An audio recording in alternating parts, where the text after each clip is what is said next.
Welcome back to Let's Play Darkest Dungeon, and let's hear Darkest Dungeon for the first time in a hot minute. I did finally get the sound issues resolved, so that's over and done with.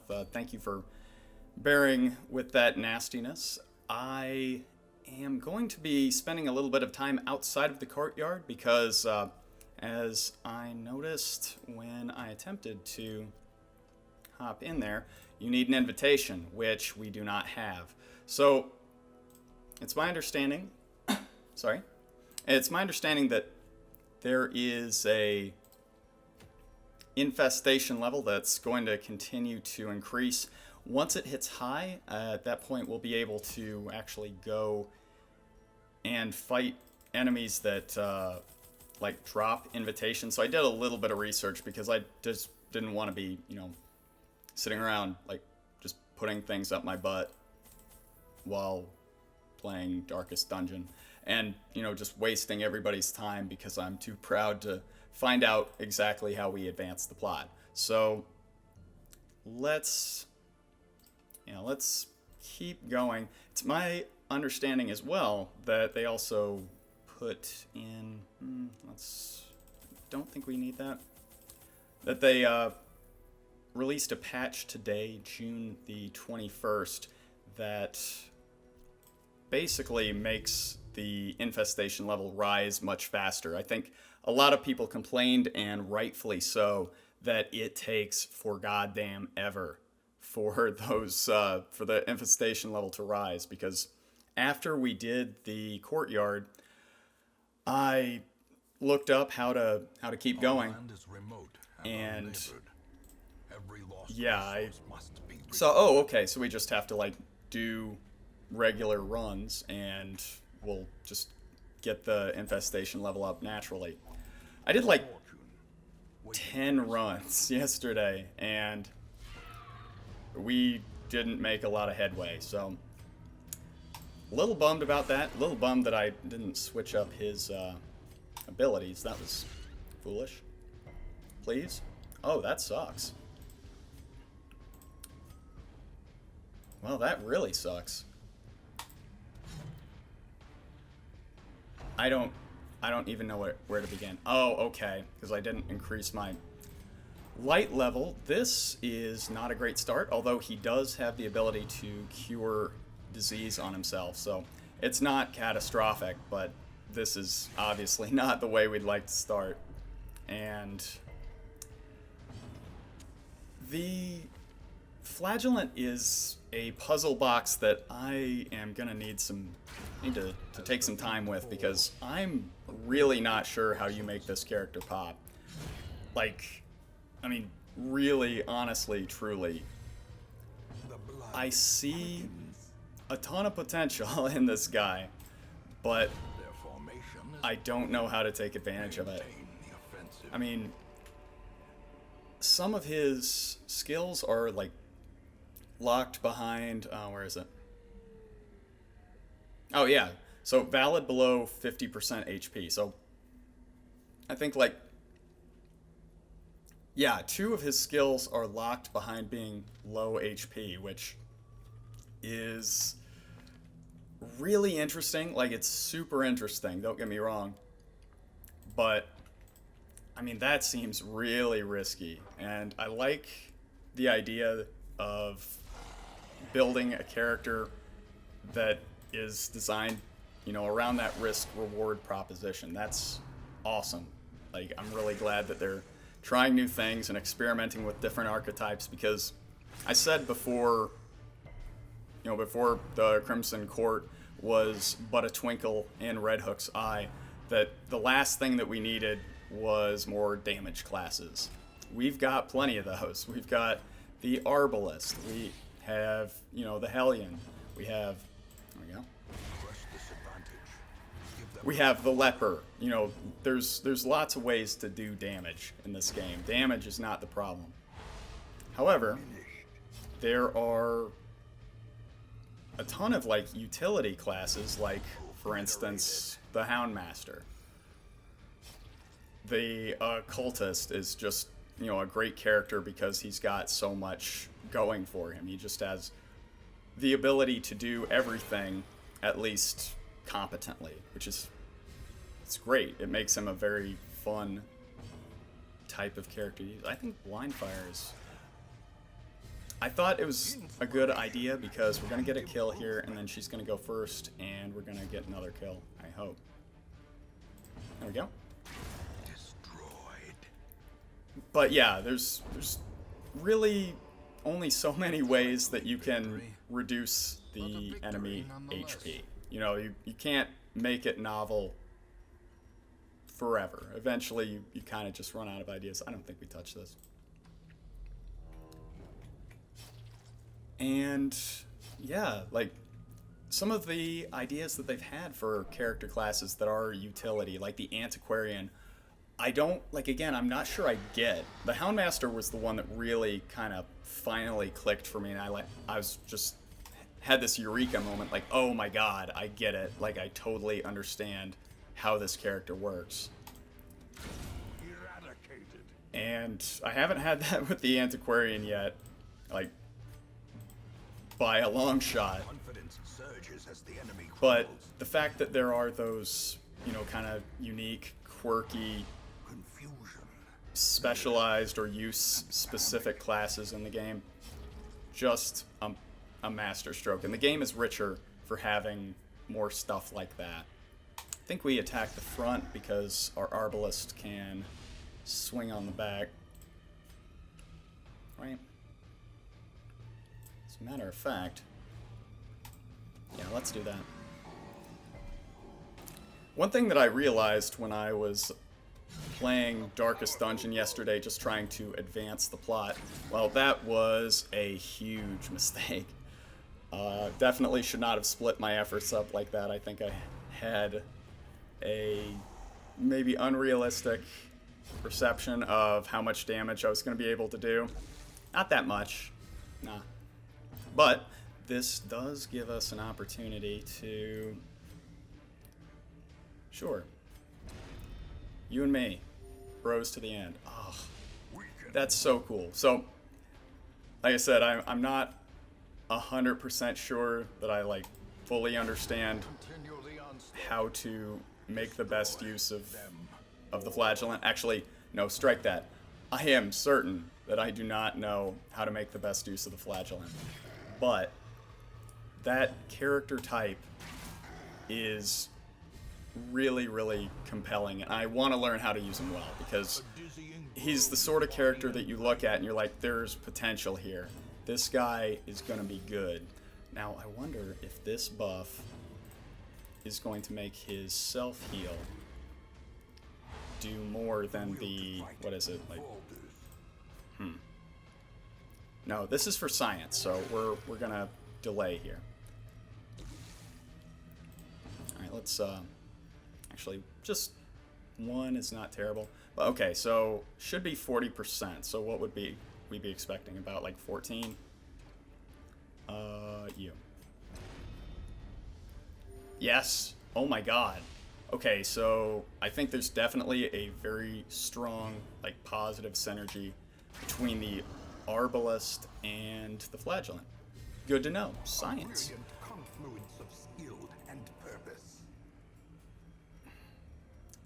That's 8 points of damage. I don't know if we can stomach it. But yeah, it's really fun. Like, one of my favorite things in games like this is designing parties around, like, a concept, or, you know, just doing something interesting or weird, or seeing if I can put together a party that can accomplish, like, this one specific weird thing that I think would be cool. And the idea of a party that synergizes with the Flagellants, like... And, by the way, maybe not the best name for a hero, because it totally does sound like Flatulence. Like, the more I say it, I'm just like, I'm talking about farting. Yeah. Anyway, the idea of, like, working with the Flagellant and making his, like, his inducing stress, like, he has a camping ability for what, like, 50 Oh, plus 40 stress. So the idea of like making that pop alongside, ugh, again, dude. No, you gotta hold that. The idea of making that pop along with like maybe him hitting 50 stress, or I'm sorry, hitting 100 stress and like actually having a test of resolve, that's super interesting to me. I really, really want to see if you can build around him, like having the test of resolve passing, and like maintaining him at, you know, a high level of stress and getting that benefit that you're gonna carry through like the entire dungeon. That's super cool and like interesting to me. So I think that in principle it should work, because you can get like a 60%. Yeah, I think we just do this. I think you can get like a 60% chance of success on your test of virtue. So let's kind of crunch the numbers here. So he can give himself minus 50 stress. If you pair him with like a jester or somebody that can, you know, reliably remove stress from ideally a single target, I think you've got the potential there to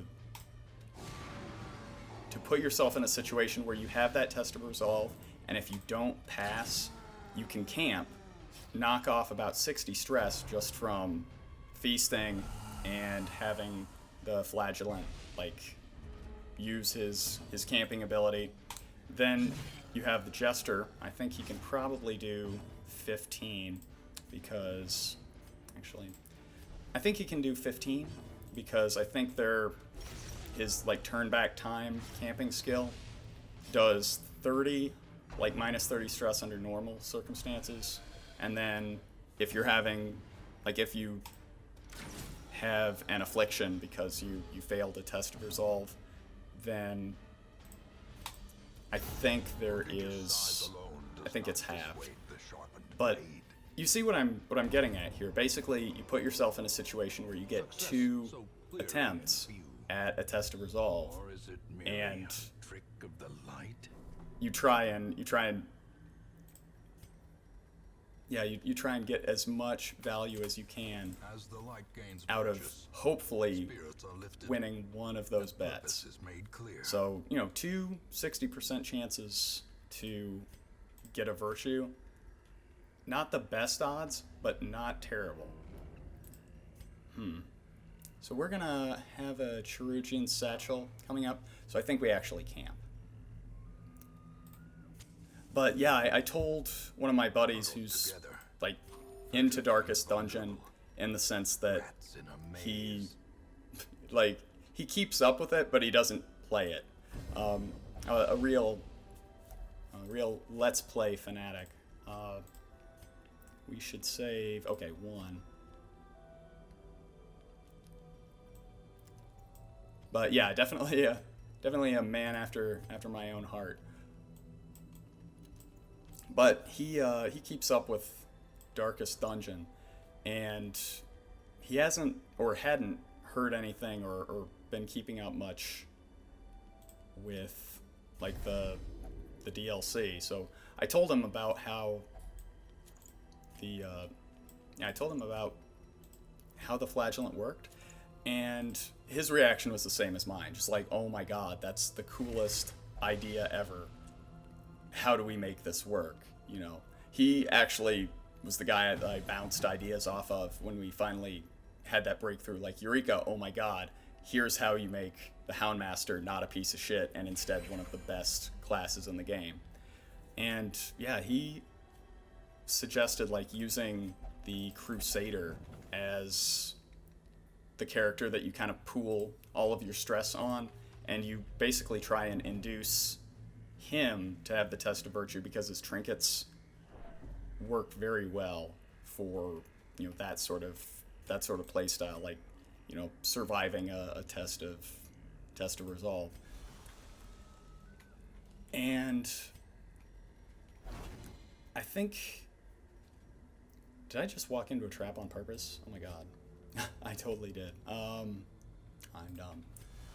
But yeah, I think that there's some way to like leverage an advantage out of that. I'm really not proud of you. I need you to stop that. So how's the run going? Very well. You know, we just camped. We fortunately did not get ambushed, meaning that we got to use all 12 of our rest points. And, I mean, look at this party. You couldn't ask for better health. Okay. And quest location.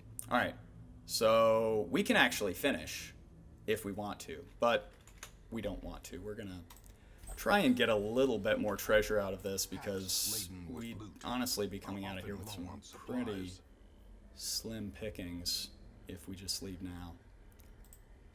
So, yeah, I think we're going to try a full clear. We might not go here because it's too far out of the way. We might just check a couple curios. Okay. And we might just check a couple of curios like here and here, and then go down to this last terminal and call it a day. And nothing wrong with that. I think we can put a check mark in our done good box. So let's make some space. I know that they put in what are they called? I know that they put in like new special buildings that you can dump like a whole bunch of your artifacts, your deeds and such on. And that's awesome. Some of those are really good. Like the one that gives your Hellion and also the leper, and that might be it. Oh yeah, and the abomination. Like as long as you have one of them in the party, you get 14 rest instead of 12. That's insane. Like, if it were just the leper and the abomination getting that advantage, that would be good. That would be strong. That would be what those classes honestly need to be competitive. But the fact that one of the eligible classes is the Hellion, like the most versatile class that like slots into absolutely any party, and now you can bring her along and get 14 rest, like what, a 25% increase or something like that. Oh my god. You know, you're not supposed to like make it obvious who your favorite child is. That's insane to me that they didn't immediately see the problem with making the Hellion that good. But their loss is our gain, and I guarantee you that they're going to nerf that, so let's enjoy it while it lasts. So the next blueprint that I get, yeah, we're definitely getting one of those. Perhaps the turning point. I ended up using the first blueprint to make that building that generates 2 blood per week, which is good, but I think I might have made the wrong decision. So, lesson learned. But yeah, the next chance I get, we're definitely making one of those, because that moves the Hellion up from top tier to god tier, like uncontested. So now it's I was going to say cleanup, but anything can happen.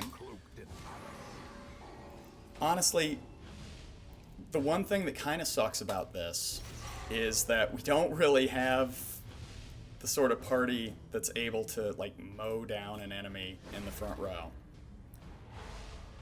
We can definitely leverage an advantage out of this, because that's the word of the day, is leverage.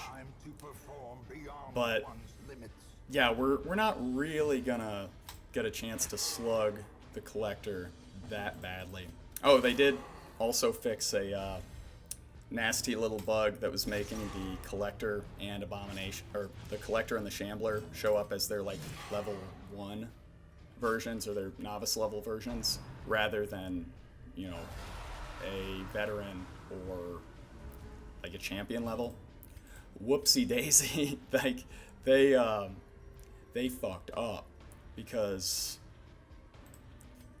like, I actually managed to, yeah, I actually managed to beat 2 Shamblers on my last run yesterday, and I was just like, oh my god, why doesn't anything good like this ever happen to me on camera? Well, you know, it's a tough break, but I'm sure that something like that will definitely, certainly 100% happen again in the future. But that was it was great to, you know, get the win. That's how we got our map back, but, you know, I recorded the wrong run. This is fairly, I mean, I don't want to say boring because my content is amazing, but it's fairly inauspicious. I think not a very good primer on... I think we have to take it because I don't want to see any more. But yeah, I don't think this is a very good introduction to the mechanics of the Flagellant, simply because we've never been in a position where we're like, okay, you know, he's at 40 stress, let's shoot the moon, because he gets, god damn you, he gets a big buff to his damage output once he hits 50 stress, which is awesome, but I'm not just gonna pile a bunch of stress on him just because. I feel like if you didn't build the party to kind of maximize the advantages of the stress, you probably only go for it if you're in a situation where, again, you're, you know, about to shoot the moon. You know what? Sure, you. Oh, that's a bad quirk. Oh, that sucks. We might just ditch you, actually. That's a lot of garbo. Huh. And a lot of them are just, like, annoying. Like, this one. Yeah, Warren's Phobe makes him not so useful. Yeah, we're probably gonna ditch him. Oh, there's one other thing. I was able to beat New Game Plus pretty much solely based on the feedback and advice that I got from people in the comments. So I am putting out a call right now. Somebody please explain to me how the cartographer building, like the special district that says, like, makes Torchlight better. How does it make that better? Because I can't find anything conclusive online that actually explains what that's supposed to do. Because if it's, you know, all of these things get better, you have better dodge, scouting, and better surprise chance on the monsters, that's insane. That's really good. And that would probably be the 3rd district that I bought. But, you know, if it's just like, you know, your Torchlight will run down 10%, yeah, like 90% of the usual rate. I'm not really feeling that, to be honest. So, yeah, please tell me what to do. I have no direction in my life. So I need strangers to tell me how I should behave. That's unfortunate. I mean, all of it really needing to depend on strangers to order you around, most of all. Well, honestly, yeah, let's take what little healing we can get and hope that we get the kill here. Good. And bleed out. You done. Gently. Oh my god. This is how a life is taken. This fucking thing. You know, somebody told me that once you collect all of these, they stop showing up. So that has become my mission in life, to just hopefully one day get all the journal pages so we never have to see them again. And the awful thing is that, like, until you get all of them and make a set, like, pages that you've already collected keep showing up. Just, like, have some mercy, please. Like, those are the worst punishment I can imagine. Because, I mean, it's bad enough that they show up and they're just, like, obtrusive and, like, kind of annoying. But they actually replace good... Yeah, they actually replace, like, good treasure that could instead be dropping. Just, oh. Just piling one thing on top of another. This has been the greatest run of all time. Yeah. I mean, it sucks to take a little bit of stress right before the end, but this is fantastic. This is really good. What more can you say? Like I said, I don't think I made the best use of the Flagellant. I'm sorry, I will get better. That's my goal. I never really learned how to use the antiquarian, but my goal here is that I will strive and do everything I can to maximize having a Flagellant in the party because they seem really cool. Okay, that is a wrap here. So let's just take these, I collect them, and ditch the shoves, take a little bit of gold, and what do we get? If only treasure could staunch the Garbo. flow of Alright. otherworldly We'll take them corruption. because that's, I mean, really the only thing that has any sort of meaningful benefit to stockpiling it. Probably, if we bought all the districts, it would run our collection of these heirlooms down, maybe to the breaking point. We might not have enough. This is fine. There's nothing exceptional here. That's fine. All right. Let's take a look here. The preponderance of rare and exotic injuries Okay. makes That's this kind of place nice. perfect for the study of suffering. Fitzroy. Oh, so let's see here. That should be everything. Does that feel good? Well, let's take a look and see where our infestation is at. Medium. God damn it, still medium. Okay.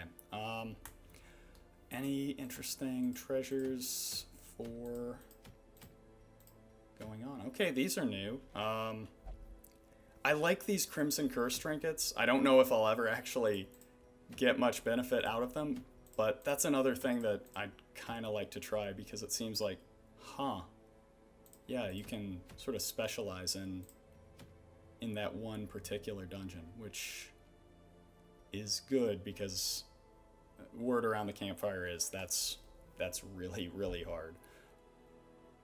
But that's everything, right? I think.